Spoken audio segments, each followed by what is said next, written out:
నమస్కారం ప్రజలారా, మా యూట్యూబ్ ఛానల్. నా పేరు రాజు. తెలంగాణ ప్రభుత్వం సీఎం రేవంత్ రెడ్డి గారు యాదగిరిగుట్ట శ్రీ లక్ష్మీ నరసింహ దేవస్థానానికి 18 మంది సభ్యులతో కొత్త పాలక మండలిని ట్రస్ట్ బోర్డు నియమించిందండి. తిరుమల తిరుపతి దేవస్థానం తరహాలో ఈ బోర్డు ట్రస్ట్ బోర్డును నియమించింది. దీనికి చైర్మన్గా MSN group chairman Manya Satyanarayana Reddy ఈ బోర్డుకు చైర్మన్గా నియమితులవుతారు.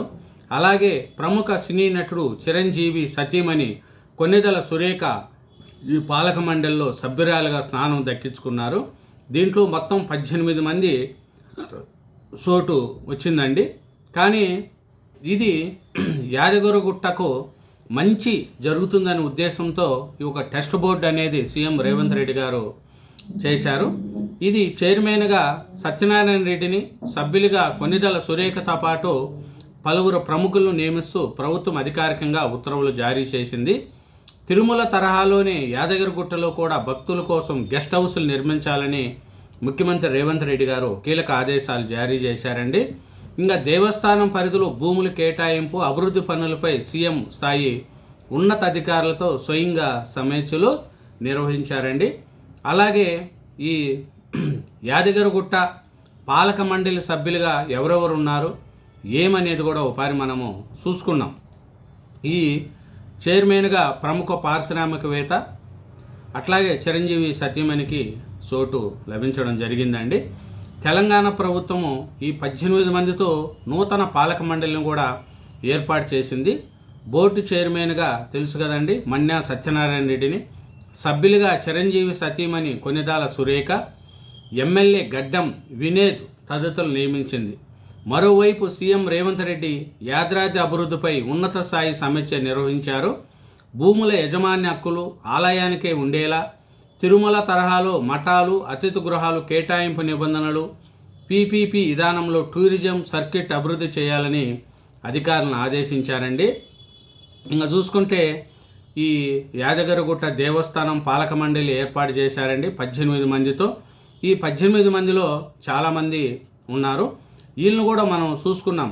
ఏదంటే యాదగిరిగుట్ట శ్రీ లక్ష్మీ నరసింహ దేవస్థానానికి రాష్ట్ర ప్రభుత్వం నూతన పాలక మండలి కూడా ఏర్పాటు చేసి తిరుమల తిరుపతి దేవస్థానం తరహాలో ఈ బోర్డును ఏర్పాటు చేసిందండి.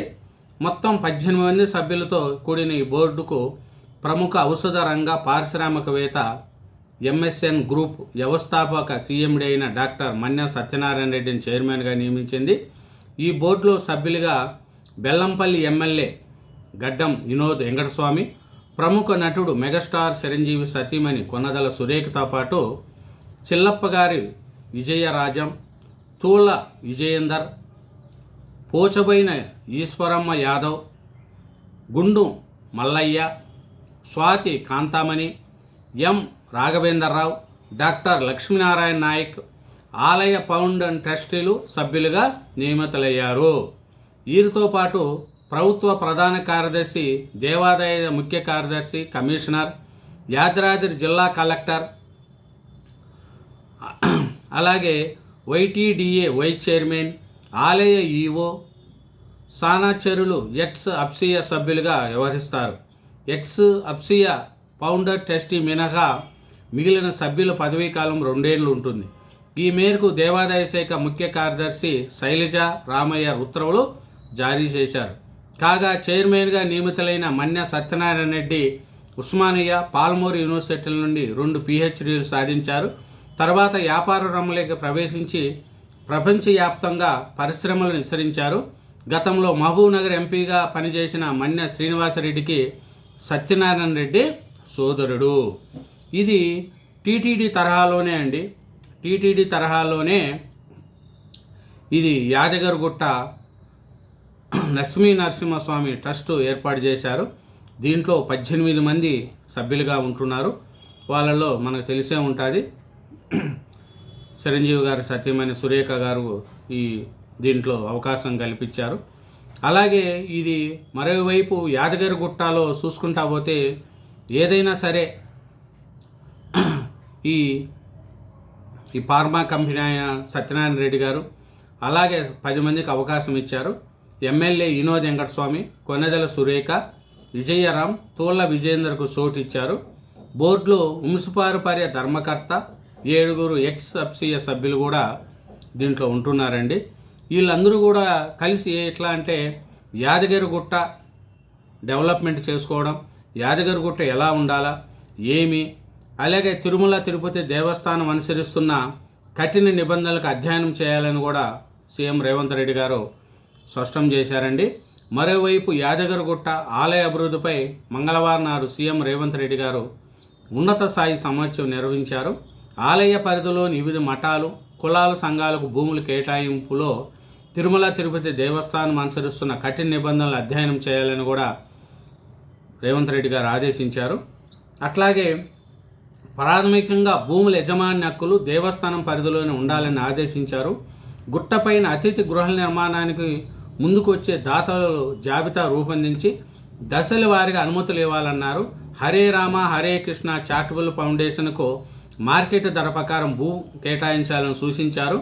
ఆలయ భూసేకరణకు తక్షణమే నిధులు చేయాలని అధికారులను ఆదేశించిన సీఎం రేవంత్ ఇంజనీర్ల కమిటీ ఇచ్చిన సాంకేతిక నివేదిక క్షుణ్ణంగా పరిశీలించి వారంలోగా తుది నివేదిక సమర్పించాలని, పబ్లిక్ ప్రైవేటు భాగస్వామ్య విధానంలో యాదగిరిగుట్టను ప్రముఖ టూరిజం సర్క్యూట్గా మార్చాలని అధికారులకు దిశానిర్దేశం చేశారు. చూడండి, మన రేవంత్ రెడ్డి గారు చేస్తున్న ఈ పని చాలా మంచి పని అండి. ఎందుకంటే యాదగిరిగుట్ట ఆలయానికి ధర్మకర్తల మండలి ఏర్పాటు చేయడం, దీంట్లో 10 మంది మొత్తం 18 మంది ఉంటే మనకు తెలిసిన వాళ్ళు ఈయన మన్య సత్యనారాయణ రెడ్డి గారు కానీ ఆయన చైర్మన్గా ఉంటారు. ప్రముఖ ఫార్మా కంపెనీ అండి ఆయన. కాబట్టి అలాగే సురేఖ గారు కానీ, అట్లాగే ఎమ్మెల్యే వినోద్ వెంకటస్వామి, కొనేదెల సురేఖ గారు, విజయ రామ్, ఇంకా అట్లాగే తూల్ విజయేందర్కు చోటు కల్పించారు. ఇంకా బోర్డులో వంశపారపర్య ధర్మకర్తలు, 7 ఎక్స్ అఫ్సియ సభ్యులు, మొత్తం 18 మంది ఈ యాదగిరిగుట్ట ఆలయానికి ధర్మకర్త మండలి ఏర్పాటు చేసి సీఎం రేవంత్ రెడ్డి గారు అభివృద్ధికి, అంటే యాదగిరిగుట్ట కూడా తిరుమల తిరుపతి దేవస్థానం లెక్క అభివృద్ధి చెందాలా, అక్కడ వచ్చే వాళ్ళకు భక్తులకు అన్ని సౌకర్యాలు కల్పించాలని సీఎం రేవంత్ రెడ్డి గారు ముందుకెళ్ళడం కూడా దేవాదాయ శాఖకు మంచి అవకాశాలు ఇచ్చాడు.